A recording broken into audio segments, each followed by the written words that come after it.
এই মোটামুটি ভাবে আমরা আজকের উপস্থাপনার এই যে ইমারতটি সে সম্পর্কে আপনাদেরকে একটি আমরা ধারণা দিলাম।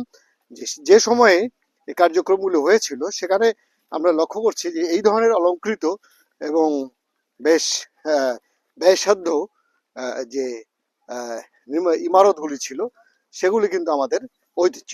এখানে প্রায় আমরা নিশ্চিতভাবেই বলতে পারি এগুলি হচ্ছে আমাদের বাংলাদেশের যে স্থাপত্য রীতি, সেই রীতি অনুসরণ করেই এগুলা তৈরি করা হয়েছে। এখানে যে জিনিসটি আপনাদেরকে আমরা দেখাতে চাই সেটি হচ্ছে এখানে একটি এখানে আয়তকার, এখানে নিচের অংশ আয়তকার, উপরের দিকে খিলান আকৃতির এখানে কিন্তু একটি ফাঁকা স্থান রয়েছে। এটিকে আসলে আমরা প্রবেশপথ বলবো কিনা এই মুহূর্তে কোনো তথ্য না থাকে আমরা সেটা বলতে পারছি না।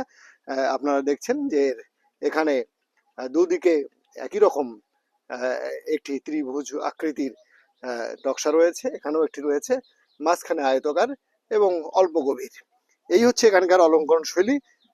তবে এখানে যে খিলানটি রয়েছে প্রবেশপথ, এখান দিয়ে প্রবেশ করা কষ্টসাধ্য হলেও আমরা অনুমান করতে পারি যে এখানে এ পাশে একটি রয়েছে, এদিকে একটি রয়েছে এখানে খিলান। তবে সেটা আসলে এই খিলানটি বাইরের সাথে কোনো সংযোগের জন্য নির্মাণ করা হয়েছিল জানি না, ফলে এই সম্পর্কে কোনো বর্ণনাও দেওয়া যাচ্ছে না।